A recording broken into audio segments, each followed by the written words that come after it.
All right, guys, what's going on? Welcome back to Chris's Sports Corner.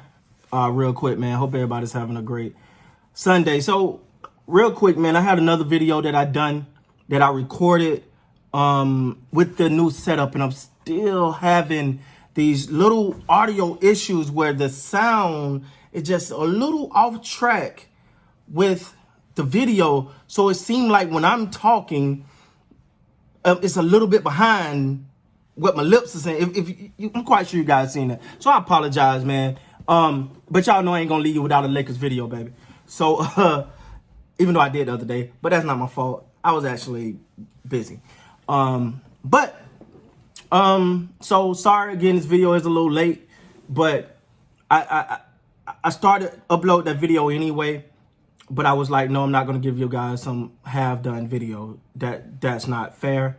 I owe you guys my best, and I will continue to try to get that right because it's a beautiful setup, man. The quality is better, everything is better, but at the same time, I'm not just gonna give you something with good video and bad audio. Not gonna do it.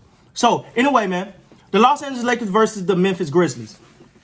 Let me say this: the Memphis Grizzlies are a young team and right now they're missing their leader, and we all know that their leader is Ja Morant. The guy's a monster. He's a beast. And you know, they're just without him right now because of the ankle injury. And honestly, if this thing don't start to look like Memphis got a real shot, I would say just don't rush him back in until it's time. Until he's 100%. Other than that, you're not doing yourself no favors here. All right, man. So let's talk about it. Let's run it down here, man. Where we at? All right.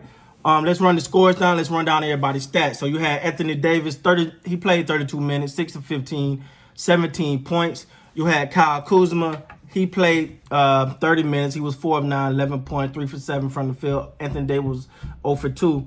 LeBron James, 9 of 16, 3 of 6 he had 22, 3 of 6 from the 3-point line. He really turned that thing on in the fourth quarter. Really, when I felt like the Lakers needed to go ahead and put some distance between them to get a control of this game, because Memphis, hats off to the Memphis Grizzlies. Without Ja Morant, they still fought their tail off. And when you're a team that just outmatched, all you, as a coach, as a fan base, all you can ask for is effort. And that team literally came out there and gave it to you today. So if you're a Memphis Grizzly fan, you should be proud of your team today, because they came out and they did exactly what they were supposed to do. They held it down. They fought. The Lakers are just a better team, and no one's going to question that, especially with Ja Morant not playing. For the Lakers, the Lakers, they're still not in. They're not in midseason form yet. They're still trying to figure that thing out, man. Obviously, LeBron had 13 in the fourth quarter, so he really didn't. I mean, minus that, he had 9 points up into the fourth quarter, so he really wasn't in mid-season. He really didn't have it going. Anthony Davis didn't have it going. Schroeder didn't have it going. He had 11.4 of 13, 0 for 4 from the 3. So I think, and one of the reasons why, like I said, I always said I was excited for a Harrell and a Schroeder to actually have the opportunity to play, is because you're going to need their energy early. You're going to need Schroeder's energy. You're going to need Harrell's energy, because they still got that hunger. They don't have a championship hangover. They didn't win a championship last year. Harrell, probably more than anybody, is even more motivated, not only because it felt like the Clippers threw him away in his mind. The Clippers threw him away, so he wanted to prove them wrong. Harrell want to say, you made a bad decision. I'm that guy. And so that's extra motivation. And honestly, the Lakers need it. Let's not pretend it. Let's not pretend at all. They definitely need that extra motivation from Harrell right now.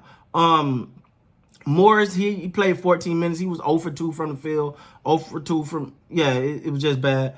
Matthews is another that didn't start off too hot, but it seemed to be all coming together for him. He had 14 points tonight. Horton Tucker he was 3 for 9, had 7 points. He could have had a better game. He's under 50% from the field tonight. So the Lakers are a team that, and they still won this game by 14 points. They're a very talented team, but they still feel like they got the wobbly legs. Like, it ain't there yet. And honestly, I didn't expect it. I said it early, and even some Laker fans disagree with me. I felt like they wasn't going to be there 100% yet. They're still, they still in celebratory mode from last year's championship. And it's just like this, they're right back at it. Hats off to these guys, though. But that's why I love the pickup. That's why, to me, the pickups were just as valuable. Well, not just as valuable, but just so valuable because you brought the right type of guys in. You brought in strappy guys. What's one of the things that, even despite that, the Lakers winning the championship yesterday, one of the major things that people said about the Lakers was they were soft. They wasn't hungry. You can, for lack of better words, you can punk them. Well, you can't no more. When you add a Schroeder, when you add a Montrezl Harrell, you add toughness. You add that. You add toughness, scrappiness. These guys were willing to mix it up with anybody and go toe-to-toe with anybody. That edge is something the Lakers need, and especially right now. Because I don't think this team will be fine without Harrell and Schroeder right now. And I'm going to be honest, I'm not the biggest fan of Schroeder. I love Schroeder, but I'm not the biggest fan of him starting. Right? Like, I prefer for him to come off the bench with Harrell. I think that's a heck of a duo. Now that way you have a duo coming off the bench while you're dealing with LeBron and AD. That's a duo in the starting lineup. So, yeah, but those guys' energy is what's getting them through right now. You know, I think once they hit mid-season form, they really get their legs up under them, which I honestly think will be the second half of the season, which we still don't know what that schedule's gonna look like yet. But whatever Adam Silver say, we'll listen. But nah, man, I'm super excited. I'm super happy that Lakers got the victory. I'm super excited about those signings because those signings are really carrying this team right now. You take those guys off, I don't know you win this game. I really don't. And I know the end score looked like that, but I don't know if you win this game without those guys.